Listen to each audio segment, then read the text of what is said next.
उत्तर प्रदेश की संस्कृति के मूर्त पक्ष यानी वास्तुकला, मूर्तिकला, शिल्पकला आदि को पढ़ाने के बाद मैं आपके सामने उत्तर प्रदेश संस्कृति की अमूर्त कला यानी कि संगीत, लोकगीत, नृत्य, नाट्य इन सब को लेकर आपके सामने आया हूँ।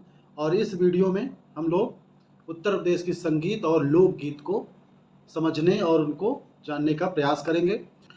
देखिए, संगीत की जब बात आती है तो माना यह जाता है कि भारत में भरत मुनि ने सबसे पहले नाट्य शास्त्र की रचना की और इसी से ही सारे संगीत का जो पूरा आगे बढ़ता है। भारत की संगीत का कह सकते हैं मूल जो है वो नाट्य शास्त्र में है, जिसकी रचना भरत मुनि ने किया था। ठीक है, यह संगीत पर और नृत्य पर दोनों पर प्रथम नियमित और विस्तृत पुस्तक है। ठीक है, संगीत और नृत्य पर प्रथम नियमित और विस्तृत यानी कि पहली भी है और आज तक रिलेवेंट पुस्तक है। ठीक है, तो इतनी महत्वपूर्ण ये पुस्तक है। देखा जाए तो सामवेद को भी संगीत का वेद कहा जाता है। ठीक है, तो सामवेद में संगीत हमें मिलते हैं सातों स्वर, जो सारे गामा पा धा नी जैसे शब्द हैं जो कि संगीत का आधार है, वो सामवेद में मिलते हैं। ये क्वेश्चन भाई कई बार आया है कि किस वेद में संगीत मिलता है, तो सामवेद में मिलता है। सामवेद के उपवेद गंधर्व वेद को संगीत का विज्ञान कहा जाता है। ये याद रखिए, कभी भी क्वेश्चन आ सकता है प्रीलिम्स में कि संगीत का विज्ञान किसे कहा जाता है, तब आप लगाएंगे क्या चीज, गंधर्व वेद को। ठीक है, और इसके अलावा ऐतरेय ब्राह्मण में भी वीणा के अंगों की चर्चा की गई है। ठीक है, कौशिकी जैमिनी ब्राह्मण भी संगीत और वाद्य यंत्रों की चर्चा की गई है। ये सारा चीजें कभी क्वेश्चन आ सकता है प्रीलिम्स में कि कथन दे देगा और उन कथन में आपको इसमें करना होगा कि हाँ चर्चा की गई। ठीक है, संगीत से क्वेश्चन आ सकता है। महाजनपद काल में अगर आप उदयन का नाम सुने हो तो बहुत अच्छा संगीतज्ञ ये था। ठीक है, और समुद्रगुप्त को भी वीणा बजाते हुए दिखाया गया। तो ये सारे संगीत के, प्राचीन काल के संगीत के कुछ स्रोत हैं जिनसे हम समझ पाते हैं कि प्राचीन भारत में भी, और ये सारे जो चाहे गुप्त काल रहा हो चाहे ये महाजनपद रहे हों, सब उत्तर प्रदेश में थे। कह सकते हैं प्राचीन उत्तर प्रदेश में भी संगीत का बड़ा ही महत्व था। ठीक है, और यहाँ पर न केवल संगीत की बात की गई बल्कि विश्व प्रसिद्ध और महत्वपूर्ण रचनाएं भी की गई। प्राचीन काल के बाद मध्यकाल में भक्ति काल में जो है, मध्यकाल के भक्ति काल में काफी संगीत का विकास किया गया। ठीक है, इसके अलावा शाही दरबारों में भी संगीत का विकास हुआ, जैसे आगरा, फतेहपुर सीकरी, जौनपुर, लखनऊ आदि सब शाही ऐसे दरबार थे उत्तर प्रदेश के जहाँ पर संगीत और नृत्य को संरक्षण प्राप्त हुआ और वहाँ से ये इसका विकास हुआ। इसके अलावा भक्ति काल से जुड़े जो है से मथुरा, वृंदावन, अयोध्या इन सब केंद्रों में भी संगीत का अच्छा खासा विकास हुआ। विठल नाथ जो के पुत्र जो है अष्टछाप नाम की कवियों का समूह बनाया, जो कि क्या है, एक संगीतकार भी थे, यानी कि कवि का समूह था, विठल नाथ ने बनाया था। तो वो भी एक तरह से कह सकते हैं कवि, ये भक्ति काल है, मध्य काल की बात है। एक चीज और हुआ कि 15वीं 16वीं शताब्दी में उत्तर प्रदेश में क्या फारसी धुन, यानी कि जो ये मुगल आए तो मुगलों ने, मुगल चूंकि फारसी थे तो फारसी धुनों को भारतीय संगीत में मिलाया।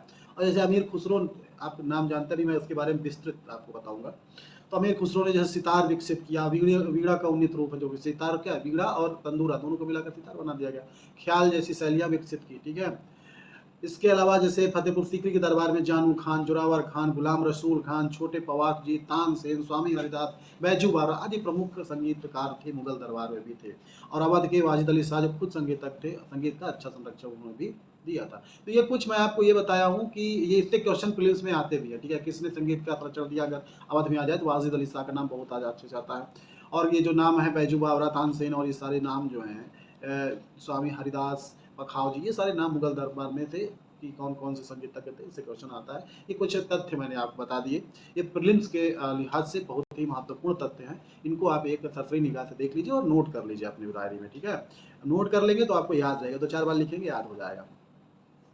अब देखिए, उत्तर प्रदेश में शास्त्रीय नृत्य और लोक नृत्य दोनों है, और शास्त्रीय संगीत और लोक संगीत दोनों है। तो शास्त्रीय संगीत भी भारत में है। तो भारत के शास्त्रीय संगीत का मूल नाट्य शास्त्र, इसे पहले मैंने बता ही दिया है। इसमें दो धाराएं हैं, एक संगीत हिंदुस्तानी संगीत है और जो कि उत्तर भारत में है, एक कर्नाटक संगीत पद्धति है।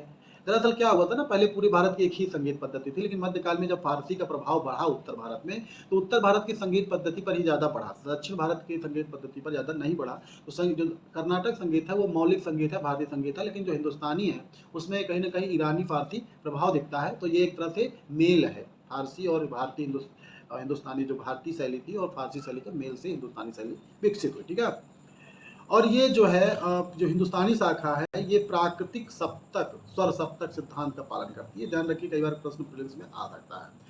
और बाद में हिंदुस्तानी संगीत पद्धति की 10 प्रमुख विधाएं विकसित हुई। 10 प्रमुख विधाएं कौन है? ध्रुपद है, ख्याल है, तराना है, ठुमरी है, धमर है, होरी है, टप्पा है, चतुरंग है, रास सागर है और सरगम है। ये याद रखिए क्योंकि प्रश्न इस पर भी आया है कि ये जो संगीत जो हिंदुस्तानी शाखा है उसके कितनी विधाएं, इनमें कौन सी विधाएं हैं कौन सी विधाएं नहीं है। तो आप थोड़ा 2-4 बार देखेंगे तो याद हो जाएगा। ध्रुपद, ख्याल, तराना, ठुमरी, धमर, होरी, टप्पा, चतुरंग, रस सागर और सरगम। इनमें से 4 विधाएं क्या है उत्तर प्रदेश में विकसित हुई और यही उनका जो है उत्पत्ति भी हुई। ठीक है, तो 4 विधाएं हमारे लिए ज़्यादा महत्वपूर्ण परीक्षा के दृष्टि से। ये कभी अगर मेंस में क्वेश्चन आ जाएगा उत्तर प्रदेश में संगीत पर टिप्पणी कीजिए या संगीत के विकास पर टिप्पणी कीजिए या संगीत पर या संगीत के संबंध कुछ आ जाए तो आपको थोड़ा सा शास्त्रीय संगीत भी लिखना पड़ेगा और ये संगीत भी लिखना पड़ेगा। शास्त्रीय संगीत में जो 4 जो है विधियां हैं विधाएं हैं उनको थोड़ा थोड़ा आपको पता होना चाहिए। अब बाकी जो प्रस्तावना लिखेंगे टोटल हिंदुस्तानी संगीत कैसे है, फारसी वाद के प्रभाव से है और यहाँ पर क्या है प्राकृतिक स्वर सप्तक का सिद्धांत का पालन होता है और इसमें 10 विधाएं जिसमें 4 उत्तर देती हैं। ऐसे लिखते हुए 4 पर आएंगे। ठीक है, और ये आप सारे इसमें प्रीलिम्स के लिए महत्वपूर्ण है क्योंकि 10 के 10 का भी आता रहता है। संगीत के निश्चित नियमों में बंधे होने के कारण ध्रुपद कहा जाता है। ठीक है, इसको ध्रुपद क्यों कहा जाता है? क्योंकि संगीत के निश्चित नियम में ये बंधा होता है। ठीक है, संगीत के निश्चित नियम में ये बंधा होता है। परंपरागत रूप से तंबूरे और पखावज वाद्य यंत्रों के साथ इसको प्रस्तुत किया जाता है। इसकी मूल उत्पत्ति जो हुई है वो मंदिरों में हुई है। ठीक है, मंदिर देखिए संस्कृति का बहुत अच्छा केंद्र हुआ करते थे, आज भी है। पहले तो बहुत ज़्यादा महत्वपूर्ण सांस्कृतिक केंद्र थे क्योंकि और तो कोई केंद्र था नहीं, या तो राजघराना था या तो मंदिर थे। ठीक है, ये आलाप से शुरू होता है और फिर धीरे धीरे फिर लय को धीरे धीरे बढ़ाया जाता है। कि पहले आलाप होता है उसका फिर धीरे धीरे लय को बढ़ाया जाता है। ये ब्रज भाषा और संस्कृत अक्षरों का प्रयोग किया जाता है और मुगल दरबार का संरक्षण भी इसको प्राप्त था। ठीक है, ये 2-4 चीज़ें कभी कभी आ सकते हैं कि इनमें कौन सही, तो इसलिए मैंने 2-4 लाइन डाल दिया।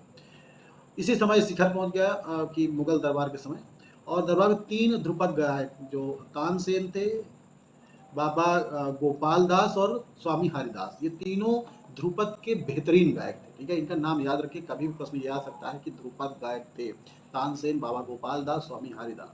बैजू बावरा भी इससे थे। ठीक है, बैजू बावरा भी इसी संबंधित है। ठीक है, तो बैजू बावरा, बाबा गोपाल दास, स्वामी हरिदास और तानसेन डागरी घराना से इन सबका संबंध है। ठीक है, डागरी घराना था उससे इनका संबंध है। तो अब अगर ध्रुपद आए तो ध्रुपद में क्या रखेंगे? क्योंकि ध्रुपद इसलिए क्योंकि ये निश्चित नियमों का बंधा हुआ, इसे ध्रुपद कहते हैं। और तंबूरे और पखावज वाद्य यंत्रों पर ये प्रस्तुत किया जाता है। इसकी उत्पत्ति मंदिरों में हुई और ब्रज भाषा संस्कृत भाषा के प्रयोग किया जाता है। मुगल दरबार का संरक्षण था। तानसेन, बाबा गोपाल दास और स्वामी हरिदास ये सब इसके अच्छे जो है गायक रहे हैं। ठीक है, अब दूसरा है ख्याल।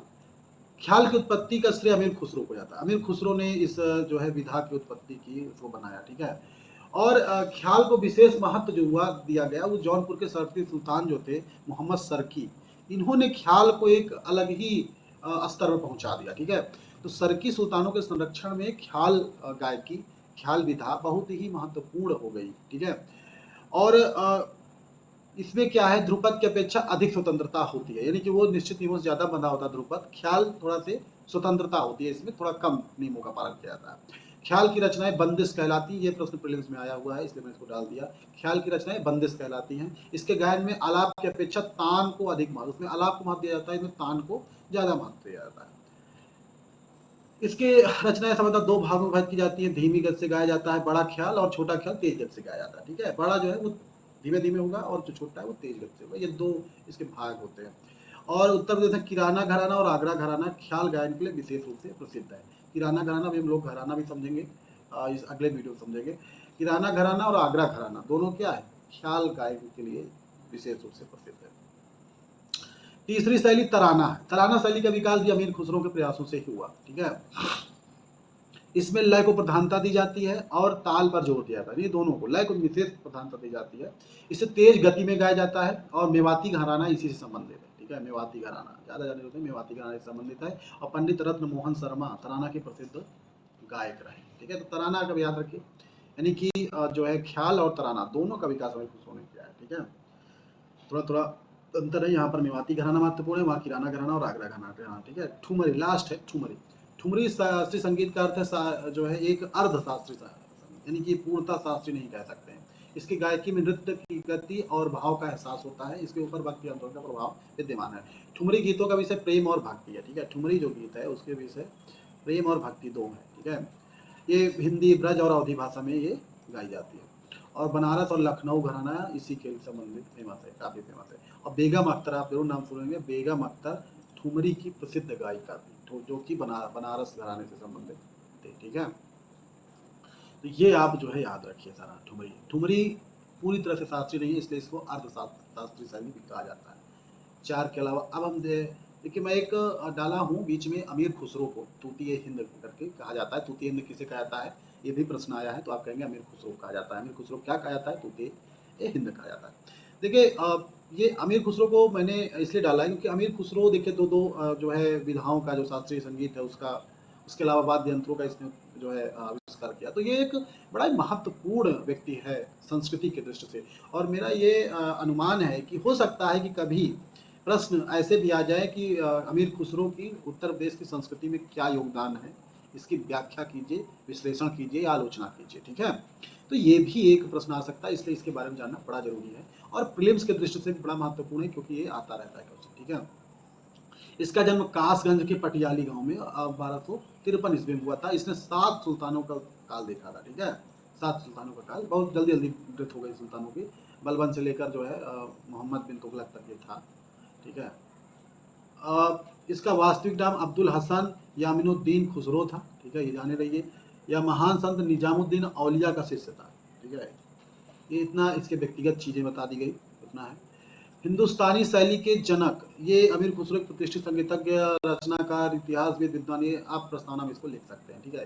ये हिंदुस्तानी शैली के वाकई ये हिंदुस्तानी शैली तो अलग हुई कर्नाटक से, इन्हीं के कारण अलग हुई, ठीक है। इन्होंने ईरानी तंबूरे और भारतीय वीणा को मिलाकर क्या सितार बना दिया, ठीक है। ईरानी तंबूरा और भारतीय वीणा को मिलाकर सितार बना दिया। पखावज को क्या कहते, 2 टुकड़े करके तबला बना दिया, यानी सितार का भी आविष्कार इन्होंने किया, तबला का आविष्कार भी इन्होंने किया। यानी पहले पखावज जो था उसको 2 टुकड़े कर दिए और तबला बना दिया। यानी कि दोनों, सितार और तबला दोनों का आविष्कारक जो है कौन है, अमीर खुसरो है। भारतीय संगीत पर ईरानी और तुर्की प्रभाव डाला, ये तो मैंने बता ही दिया कि तुर्की ईरानी प्रभाव पड़ता है यहाँ पर भारतीय संगीत में, तभी वो हिंदुस्तानी संगीत का विकास होता है। नई संगीत जन्म, जिससे भारतीय और ईरानी रागों के मिश्रण से कई रागों का भी उन्होंने जन्म दिया। देखिए एक तो वाद्य यंत्र, दूसरा राग। राग कौन है, साजगारी, ईमान, यमन, घोरा, जिल्फगार। ये सारे राग आप थोड़ा थोड़ा याद रखिए, कभी ऐसा प्रश्न आ सकता है कि अमीर खुसरो ने किन रागों को आविष्कृत किया, ठीक है, ऐसा प्रश्न आ सकता है। संगीत की ख्याल शैली को विकसित करने का श्रेय भी अमीर खुसरो को दिया जाता है। मैंने अभी ऊपर ही बताया कि इन्होंने क्या किया, भारतीय संगीत में हिंदुस्तानी और कर्नाटक संगीत में बांटने का काम किया। इन्होंने कव्वाली में एक नई शैली, कव्वाली में भी एक नई शैली जोड़ी, ठीक है, नई विधा जोड़ी।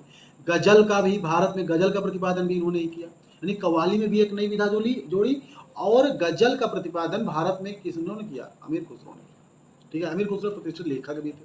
इसके ऊपर मैंने आपको बताया है, यहाँ पर नहीं लिखा, कि 2 ख्याल और जो है ख्याल शैली और एक ये क्या नाम है, तराना, ये 2 शैलियों का विकास भी अमीर खुसरो ने ही किया था, ठीक है। इसको भी इसमें जोड़ दीजिएगा, इसको लिखना भूल गया। तो ख्याल और तराना, इन दोनों का विकास भी इन्होंने ही किया। इसके अलावा लेखक भी अच्छे थे। उर्दू साहित्य और खड़ी बोली का जनक भी इनको माना जाता है, यानी उर्दू साहित्य का भी और खड़ी बोली का भी जनक इनको माना जाता है। नूर, सिपीहर, मजनू लैला, आईने सिकंदरी, तुगलकनामा, ये सब इनकी प्रसिद्ध रचनाएं हैं। इसके अलावा भी कई रचनाएं इनकी हैं, इनकी 2 ही 4 रचनाएं मैंने रखा है। और ये तूतीय हिंद क्यों कहा जाता है, ये भी प्रश्न आ जाए, तो संगीत और साहित्य के क्षेत्र में उनके योगदान के लिए उन्हें तूतीय हिंद कहा जाता है, ठीक है। इसका अर्थ होता है भारत की आवाज। कभी ऐसे प्रश्न आ सकता है कि अमीर खुसरो को तूतीय हिंद क्यों कहा जाता है, विश्लेषण कीजिए, व्याख्या कीजिए। तो आपको सारा योगदान अमीर खुसरो को बताना है। उन्होंने जो है कैसे शास्त्रीय संगीत में शैली का विकास किया, कैसे जो है अन्य चीज़ों का विकास किया, जैसे तबला का है, ठीक है, सितार का है, ये सारा चीज़ें आपको बताना पड़ेगा। कव्वाली, गजल, ठीक है। तो ये जो साजगारी, ईमान, यमन, घोरा, जिल्फा, ये सब राग जो हैं इनको भी आपको बताना पड़ेगा। सितार, तबला, ठीक है, ठुमरी, अरे ख्याल, तराना, इन सब को आपको बताना पड़ेगा, तब आपको ये हो जाएगा। अब देखिए आते हैं लोकगीत। शास्त्रीय संगीत बहुत ही उच्च घराने में और कुछ लोगों के स्तर तक ही रहता है। ये आम जनता का जो है संगीत है। तो इसमें क्या हो, सहज संवेदना से जुड़ा होता है। तो यहाँ पर बहुत सारे लोकगीत हैं, बहुत समय से प्रचलित हैं।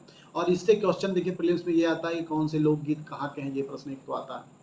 कौन से लोकगीत कब गाए जाते हैं, कब किए जाते हैं, इस पर प्रश्न आता है। उन लोकगीतों कौन गाता है, इस पर भी प्रश्न आता है। उन लोकगीतों के बारे में कोई ना कोई जो है चीज़ें आ जाती हैं जिससे प्रश्न बनते हैं, ठीक है। कजरी जैसे फेमस लोकगीत, कजरी पर तो बहुत बार क्वेश्चन आ चुका है। तो कजरी क्या है, श्रावण यानी सावन मास में क्या है गाया जाने वाला पूर्वी उत्तर प्रदेश यानी पूर्वांचल कह सकते हैं इसको, पूर्वी उत्तर प्रदेश का प्रमुख लोकगीत है, ठीक है। इसकी उत्पत्ति क्या हुई, मिर्जापुर क्षेत्र में हुई, ठीक है। यहाँ के लोग प्रारंभ में विंध्यावासिनी, मिर्जापुर में जो विंध्यावासिनी देवी हैं उनके सम्मान में इसको गाया जाता है। बाद में क्या हुआ कि इसको राधा और कृष्ण के प्रेम के संबंध में भी गाया जाने लगा, ठीक है। भोजपुरी, मैथिली, मगही आदि भाषाओं में इसको गाया जाता है।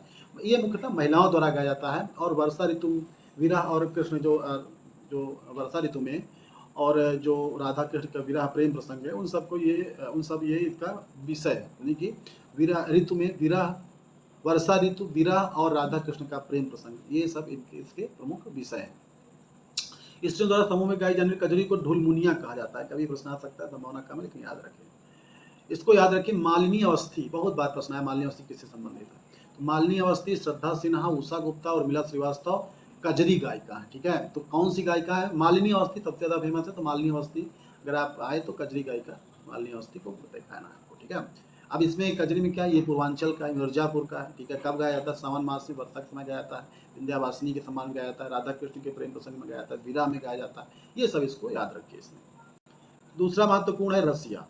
रसिया ये ब्रज क्षेत्र का है, ठीक है। ब्रज क्षेत्र का प्रमुख लोकगीत संगीत है, ठीक है। ये भी राधा कृष्ण के प्रेम प्रसंग में गाया जाता है। देखिए ज्यादातर जो लोकगीत, संगीत, नाटक ये सब है ना, वो सब कृष्ण और राधा से ही जुड़े हुए हैं, ये जान लीजिए। तो कई ऐसे आपको मिलेंगे। ये कब गाया जाता है, होली के समय गाया जाता है, ठीक है। वहां पर होली के समय ये गाया जाता है। एक ढोल का प्रयोग इसमें, बम्प नामक एक ढोल का इसमें प्रयोग किया जाता है, ठीक है। होली के समय गाया जाने वाला, ब्रज क्षेत्र का, राधा कृष्ण के प्रेम प्रसंग में गाया जाने वाला ये रसिया गीत है, ठीक है। तो कहा भी जाता है, रसिया कहा जाता है कृष्ण को, तो उसको आप याद कर सकते हैं। सोहर, ये तो आप सब लोग सुने होंगे और ये बहुत ही लोकप्रिय है, हम सब लोग घर में गाया जाता है। ये अवध क्षेत्र, ये हम लोग का अवध क्षेत्र भी आता है, तो अवध क्षेत्र का लोकप्रिय गीत है ये, ठीक है। अवध क्षेत्र का लोकप्रिय गीत है ये। और ये बच्चे के जन्म के समय गाया जाता है, ठीक है। बच्चा जब पैदा होता है तो ये सोहर गाई जाती है। गीत के माध्यम से पुरुष के जीवन चक्र को प्रदर्शित किया जाता है। अभी एक सोहर फेमस बहुत हुई है, जो आपका पंचायत में जो मनोज तिवारी ने गाया है, वो सोहर है, ठीक है। तो हमारे लाल क्या क्या बनेंगे, डीएम सीएम पीएम, वो सोहर है, ठीक है। ये मुख्य रूप से रामनवमी और कृष्ण जन्माष्टमी, चूंकि ये दोनों जन्म दिवस के त्यौहार हैं, इस पर गाया जाता है, ठीक है। तो ये सोहर काफी महत्वपूर्ण है। फिर अगला है बिरहा। ये बड़ा महत्वपूर्ण, बिरहा पूर्वी उत्तर प्रदेश यानी पूर्वांचल का ही एक लोकगीत है। इसको अहिर समुदाय, ठीक है, अहिर समुदाय द्वारा मुख्य रूप से गाया जाता है। ये कभी प्रश्न आ सकता है, आता भी है। इसका पारंपरिक विषय जो है, पति के विरह में उदास पत्नी, यानी पति जैसे कहीं बाहर कमाने चला गया, कहीं चला गया, तो उसके विरह में जो पत्नी है उसी के भाव से ये गाया जाता है विरह, ठीक है।